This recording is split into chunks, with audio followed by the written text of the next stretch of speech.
Hi hello எல்லோருக்கும் வணக்கம். இன்றைக்கி நாம் கிச்சன் அண்ட் ஹோம் மேக்கிங்கில் பார்க்க போகிறது ரெஸ்டாரண்ட் ஸ்டைல் பன்னீர் பட்டர் மசாலா. ஆனால் பாரம்பரிய முறையில் பன்னீர் பட்டர் மசாலாவை வட இந்தியர்கள் செய்ய ஆரம்பித்த காலத்தில் எப்படி அவங்களுடைய பாரம்பரியத்தோடு இதை செஞ்சாங்களோ அதே எக்ஸாக்ட் ரெசிபியை தான் நாம் இன்றைக்கி இந்த வீடியோவில் பார்க்க போகிறோம். பாரம்பரிய முறைப்படி அவங்க பன்னீர் பட்டர் மசாலா செய்யும் பொழுது வெங்காயமே சேர்க்கவே மாட்டாங்க. ஆனால் இன்றைக்கி நாம் கொஞ்சம் கொஞ்சமாக அந்த ரெசிப்பியை மாடிஃபை பண்ணி வெங்காயம் சேர்க்க ஆரம்பிச்சிட்டோம். அதே மாதிரி அவங்களுடைய பாரம்பரிய முறையில் பன்னீர் பட்டர் மசாலா தயாரிக்கும் பொழுது தேன் தான் சேர்ப்பாங்க. ஆனால் நாம் இன்றைக்கி தேனை சப்ஸ்டியூட் பண்ணிவிட்டு சர்க்கரை சேர்க்க ஆரம்பிச்சிட்டோம். தேன் அல்லது சர்க்கரை ஏன் பன்னீர் பட்டர் மசாலாவில் சேர்க்குறோம் அப்படின்னு பார்த்தோம்னா, தக்காளியில் இருக்கிற அந்த புளிப்புத்தன்மையை பேலன்ஸ் பண்ணுறதுக்காக அவங்க தேன் சேர்க்க ஆரம்பித்தாங்க. நாம் நம்முடைய புளிக்குழம்பு ஆகட்டும் அல்லது மீன் குழம்பாகட்டும் அல்லது ஏதாவது புளி கூடுதலாக இருக்கிற ஒரு கிரேவி ஆகட்டும், அந்த புளிப்புத்தன்மையை பேலன்ஸ் பண்ணுறதுக்காக நாம் வெல்லம் சேர்ப்போம். அது மாதிரி அவங்க புளிப்பு கூடுதலாக இருக்கிற ஒரு டிஷ்ஷஸில் அந்த புளிப்புத்தன்மையை பேலன்ஸ் பண்ணுறதுக்காக தேன் சேர்க்க ஆரம்பித்தாங்க. ஆனால் நாம் இன்றைக்கி அந்த தேனை சப்ஸ்டியூட் பண்ணிவிட்டு சர்க்கரை சேர்க்க ஆரம்பிச்சிட்டோம். அதே மாதிரி நாம் இன்றைக்கி பன்னீர் பட்டர் மசாலா க்ரீமியாக வர்றதுக்காக ஃப்ரெஷ் க்ரீம் சேர்க்கிறோம். ஆனால் அவங்க இதை செய்ய ஆரம்பித்த காலத்தில் ஃப்ரெஷ் க்ரீம் எல்லாம் ரெடிமேடாக கிடைக்காதுன்றனால அவங்க ஃப்ரெஷ் க்ரீமை வீட்டிலையே தயாரிப்பாங்க. நாம் எப்படி வீட்டில் நெய் செய்கிறதுக்கு பாலில் இருக்கிற பாலாடையெல்லாம் சேகரித்து மிக்சியிலையோ அல்லது மத்து வச்சு கடைஞ்சி நெய் செய்கிறோமோ, அதே மாதிரி அவங்க அந்த பாலாடையை சேகரித்து மிக்சியில் ஒரு 2-3 முறை ஓட்டினாலே போதும், அது நல்லா க்ரீமியாக கிடச்சிடும். அது மாதிரி அவங்க பாரம்பரிய முறையில் செஞ்ச ஃப்ரெஷ் க்ரீமை தான் அந்த காலத்தில் அவங்க பன்னீர் பட்டர் மசாலாலாம் சேர்க்க ஆரம்பித்தாங்க. நாமளும் இன்றைக்கி வீட்டில் செஞ்ச ஃப்ரெஷ் க்ரீமை வச்சு இந்த பன்னீர் பட்டர் மசாலா ரெசிப்பியை செய்ய போகிறோம். அதே மாதிரி இன்றைக்கி வீடுகளில் நம்ம பன்னீர் பட்டர் மசாலா செய்யும் பொழுது அந்த மசாலாவில் சேர்க்குற வெங்காயம், தக்காளி, முந்திரி பருப்பு எல்லாமே எண்ணெயில் வதக்க ஆரம்பிச்சிட்டோம். ஆனால் அவங்களுடைய பாரம்பரிய ரெசிப்பியில் எண்ணெயில் வதக்க மாட்டாங்க, அதெல்லாம் தண்ணியில் வேக வச்சு எடுத்துப்பாங்க. அதே முறைப்படி தான் நாமளும் இன்றைக்கி இந்த வீடியோவில் செய்ய போகிறோம். இதே பாரம்பரிய மனம் மாறாமல் தான் இன்றைக்கும் ரெஸ்டாரண்ட்ஸில் இந்த பன்னீர் பட்டர் மசாலாவை நமக்கு செஞ்சு தர்றாங்க. இந்த வீடியோவோட முடிவில் நீங்களும் இந்த ட்ரெடிஷ்னலான ரெசிப்பியை கற்றுக்கிட்டு உங்கள் வீடுகளில் செஞ்சு சாப்பிடும் பொழுது உங்களுக்கே தெரியும் அதோட டேஸ்ட் 100% ரெஸ்டாரண்ட் ஸ்டைலுக்கு மேட்ச் ஆகுதுன்றது. வாங்க நாம் இன்றைக்கி இந்த ஆத்தென்டிக்கான பன்னீர் பட்டர் மசாலா ரெசிபி எப்படி செய்யலாம்னு பார்க்கலாம். பன்னீர் பட்டர் மசாலா செய்ய தேவையான பொருட்கள்: தக்காளி 6, அதாவது வெயிட் கணக்கில் பார்த்தோம்னா 400 கிராம் தக்காளி எடுத்திருக்கோம். பன்னீர் பட்டர் மசாலா செய்கிறதுக்கு இன்றைக்கி நமக்கு பேஸ் கிரேவியே தக்காளி பழத்துலேருந்து தான் கிடைக்க போகிறதுன்றனால 400 கிராம் தக்காளி எடுத்திருக்கோம். அதே மாதிரி நீங்கள் எடுக்கிற தக்காளி நல்ல பழுத்த தக்காளியாக இருக்கணும். தக்காளி காயாக இருக்கும் பட்சத்துலேயோ அல்லது புளிப்புத்தன்மை கொண்ட தக்காளியோ நீங்கள் எடுக்கும் பொழுது பன்னீர் பட்டர் மசாலாவும் செஞ்சதுக்கப்புறம் நீங்கள் சாப்பிட்றப்போ புளிப்புத்தன்மை தெரியும். அதனால் கவனமாக பழுத்த தக்காளியாக எடுத்துக்கோங்க. பன்னீர் 400 கிராம். எங்கள் வீட்டில் இருக்கிறவங்களுக்கு பன்னீர் பிடிக்கும்ன்றனால நான் இன்றைக்கி கூடுதலாக பன்னீர் எடுத்திருக்கேன். முந்திரி பருப்பு, முழு முந்திரி பருப்பு எடுத்திருக்கனால நான் 15 முந்திரி பருப்பு எடுத்திருக்கேன். நீங்கள் வெயிட் கணக்கில் பார்க்குறப்போ இந்த முந்திரி பருப்பு 40 கிராம் அளவுக்கு எடுத்திருக்கோம். இஞ்சி ஒரு 2 இன்ச் சைஸ் இஞ்சி எடுத்திருக்கோம். பெரிய பூண்டு சுத்தம் பண்ணி தோல் நீக்கி எடுத்து வச்சுருக்கோம். அதாவது பூண்டு பல் அப்படின்னு பார்த்தோன்னா 15 பூண்டு பல் வர்ற மாதிரி எடுத்திருக்கோம். கசூரி மேத்தி, அதாவது காஞ்ச வெந்தயக்கீரை இலை, இது ரெடிமேடாகவே நமக்கு கடைகளில் கிடைக்கும். இது 3 டீஸ்பூன். காஷ்மீரி மிளகாய்த்தூள் 2.5 டீஸ்பூன். கார மிளகாய்த்தூள் எடுத்திங்கன்னா 2 டீஸ்பூன் எடுத்தாலே சரியாக இருக்கும். கார மிளகாய்த்தூள் சேர்க்கும் பட்சத்தில் கிரேவியில் அவ்வளவு கலர் கிடைக்காது, ஆனால் டேஸ்ட் அதே மாதிரி இருக்கும். உங்களுக்கு கலர் வேண்டும்னா நீங்கள் ஆரஞ்சு ஃபுட் கலர் ஒரு பிஞ்ச் சேர்த்துக்கலாம். காஷ்மீரி மிளகாய்த்தூள் நேச்சுரலாகவே கிரேவிக்கு நல்ல கலர் கொடுக்கும்ன்றனால நான் இன்றைக்கி எந்த ஃபுட் கலரும் சேர்க்க போகிறது கிடையாது. இந்த மிளகாய்த்தூளோடையே சேர்த்து ஜீரகத்தூள் 1/2 டீஸ்பூன் எடுத்து வச்சுருக்கோம்.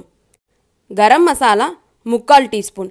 இந்த கரம் மசாலாவில் பட்டை, கிராம்பு, ஏலக்காய் இந்த 3மே சம அளவில் எடுத்து லேசாக வாணலியில் வறுத்து நாம் இதை பொடிச்சு வச்சுருக்கோம். இந்த மசாலா வீட்டில் இல்லாத பட்சத்தில் 2 இன்ச் சைஸ் பட்டையும் 4 ஏலக்காவும் 4 கிராம்பும் நீங்கள் எடுத்து வச்சுக்கலாம். அதை நம்ம தக்காளி வேக வைக்கும்போது அதோடையே சேர்த்து நீங்கள் வேக வச்சிடலாம். நான் இன்றைக்கி வீட்டில் செஞ்சுருக்க ஃப்ரெஷ் க்ரீம் 5 டீஸ்பூனும் தேன் 1.5 டீஸ்பூன் அளவும் இதிலேயே கலந்து வச்சுட்டோம்.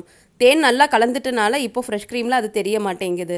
நீங்கள் கடைகளில் கிடைக்கிற ஃப்ரெஷ் க்ரீமையே 5 டீஸ்பூன் அளவுக்கு எடுத்துக்கலாம். இதோட தேனும் 1.5 டீஸ்பூன் அளவுக்கு கலந்து வச்சிடுங்க. எண்ணெய் 2 டீஸ்பூன். ரூம் டெம்பரேச்சரில் இருக்கிற பட்டர் 5 டீஸ்பூன். உப்பு 1 டீஸ்பூன். நாம் இப்போது பன்னீர் பட்டர் மசாலா செய்ய ஆரம்பிச்சிடலாம். பன்னீர் பட்டர் மசாலாவுக்கு முதல்ல தக்காளி, முந்திரி பருப்பு, இஞ்சி பூண்டு இந்த மூணையுமே நாம் சேர்த்து வேக வச்சு எடுத்துக்க போகிறோம். கரம் மசாலா எடுத்துக்காதவங்க இந்த சமயத்தில் நீங்கள் எடுத்து வச்சுருக்க பட்டை கிராம்பு ஏலக்காயும் இதோடையே சேர்த்து வேக வச்சிடலாம். கடாயில் தக்காளியை ரஃபாக கட் பண்ணி அதோடைய இஞ்சி பூண்டு முந்திரி பருப்பு இதை எல்லாமே சேர்த்துடலாம். தக்காளியை வேக வைக்கிறதுக்காக ஒரு பெரிய கிளாஸ் அளவு தண்ணி, அதாவது 400 ml தண்ணி இப்போ நாம் சேர்த்துக்க போகிறோம். இந்த கடாயை ஸ்டவ்வில் வச்சு ஃப்ளேம் ஆன் பண்ணிக்கலாம். 10 நிமிஷம் இதை ஹை ஃப்ளேமில் மூடி போட்டு வேக விடலாம். 10 நிமிஷத்துக்கு அப்புறம் தக்காளி நல்லா வெந்திருக்கும். நாம் சேர்த்த தண்ணியும் அது எல்லாமே உறிஞ்சிருக்கும். நீங்கள் அப்பப்போ மூடி ஓப்பன் பண்ணி தண்ணி நல்லா வத்திடுச்சா அப்படின்றத செக் பண்ணிவிடுங்க. தண்ணி வத்திடுச்சுன்னா அப்புறம் தக்காளி அடிப்பிடிக்க ஆரம்பிச்சிடும். அதனால் தண்ணியோட அளவு கரெக்டாக இருக்கான்றதை கவனித்து பார்த்துக்கோங்க. இப்போ இதை மூடி போட்டு ஒரு 10 நிமிஷம் வேக விடலாம். ஹை ஃப்ளேமில் இது 10 நிமிஷம் எக்ஸாக்டாக வேக வைக்கணுன்றது கிடையாது. நாம் ஊற்றின 400 ml தண்ணியும் அது அப்சார்வ் ஆகிடுச்சுன்னா நீங்கள் ஸ்டவ்வோட ஃப்ளேமை ஆஃப் பண்ணிடலாம். கடாய் மூடி போட்டு 10 நிமிஷம் ஆகிடுச்சு. இதை இப்போ ஓப்பன் பண்ணி பார்க்கலாம். நாம் சேர்த்த தண்ணி எல்லாமே தக்காளி இப்போ உறிஞ்சிடுச்சு. அதே சமயத்தில் தக்காளி முந்திரி பருப்பு எல்லாமே நல்லா சாஃப்டாக வெந்திருக்கு. இந்த சமயத்தில் நாம் ஃப்ளேமை ஆஃப் பண்ணிடலாம். இப்போது இது நல்லா ஆறுற வரைக்கும் நம்ம வெயிட் பண்ணலாம். நல்லா ஆறுனதுக்கப்புறம் இதை மிக்சியில் சேர்த்து ஒரு ஸ்மூத் பேஸ்ட்டாக நம்ம அரைச்சி எடுத்துக்க போகிறோம். புதுசாக சமைக்க ஆரம்பிக்கிறவங்க வேகமாக செய்யணுன்றனால இதை சூடாக நீங்கள் மிக்சியில் சேர்த்து அரைச்சிட வேண்டாம். இதில் இருக்கிற சூடு நீங்கள் மிக்சி ஓட ஆரம்பித்ததுமே அப்படியே ரூம் ஃபுல்லாக தெரித்து உங்கள் முகத்துலேயும் பட வாய்ப்பு இருக்குன்றனால இது நல்லா ஆறுனதுக்கப்புறம் நீங்கள் மிக்சியில் சேர்த்து அரைச்சி எடுத்துக்கோங்க. இது இப்போ நல்லா ஆறிடுச்சு. இதை ஒரு மிக்சி ஜாரில் சேர்த்து தண்ணியே சேர்க்காமல் நல்லா ஒரு ஸ்மூத் பேஸ்ட்டாக அரைச்சி எடுத்துக்கலாம்.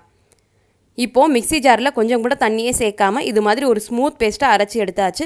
நீங்களும் தண்ணி கொஞ்சம் கூட சேர்க்காமல் இது மாதிரி நல்லா ஸ்மூத் ஆகிற வரைக்கும் நல்லா மிக்சியை ரன் பண்ணி இதை அரைச்சி எடுத்துக்கோங்க.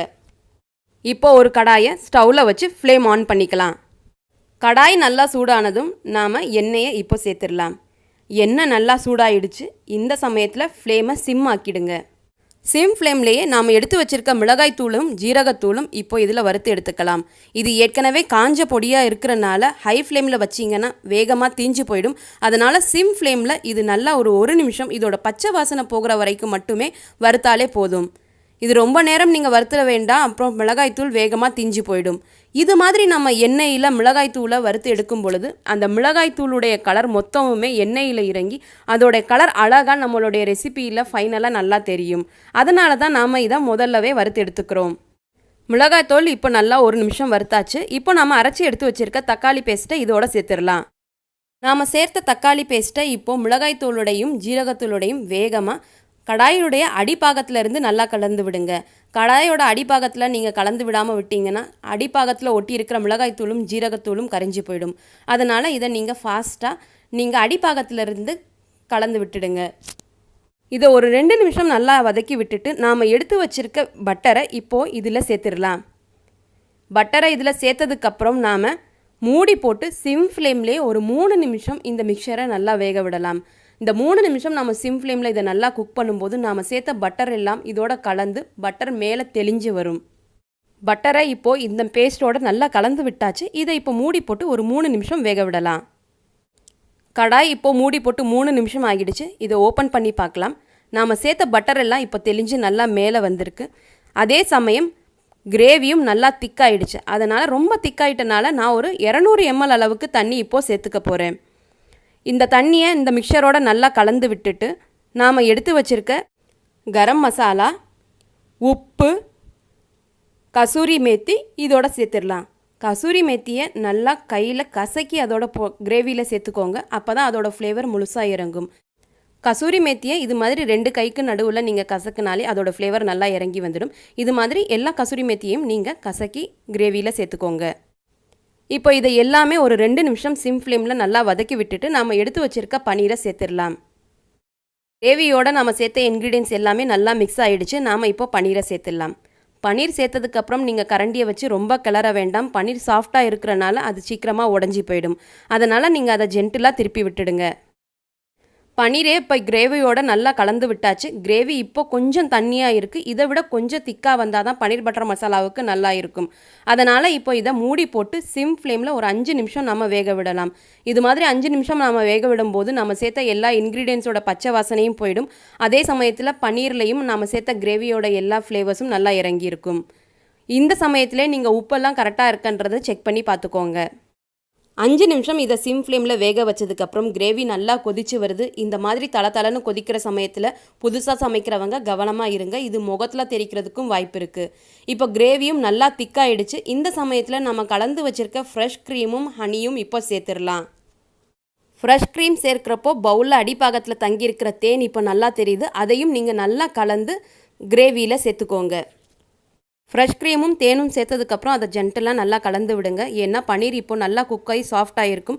அதனால் அது உடஞ்சிடாத அளவுக்கு கவனமாக இப்போது திருப்பி விட்டுடுங்க. அதே சமயம் கீழே அடிப்பிடிக்காத மாதிரியும் கவனமாக இருங்க.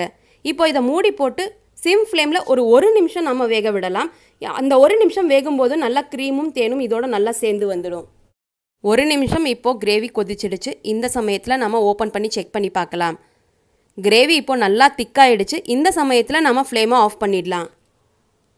நம்முடைய நல்ல திக்கான க்ரீமியான பன்னீர் பட்டர் மசாலா ரெடி ஆயிடுச்சு.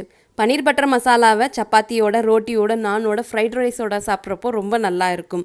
இது குழந்தைங்களுக்கு ரொம்பவே பிடிக்கும்ன்றனால லஞ்ச் பாக்ஸ்லேயும் நீங்கள் கொடுத்து விடலாம்.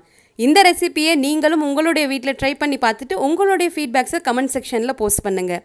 இந்த வீடியோ உங்களுக்கு பிடிச்சிருந்தா வீடியோவை லைக் அண்ட் ஷேர் பண்ணுங்கள். மறக்காமல் சேனலை சப்ஸ்கிரைப் பண்ணுங்கள். தேங்க்யூ. பாய்.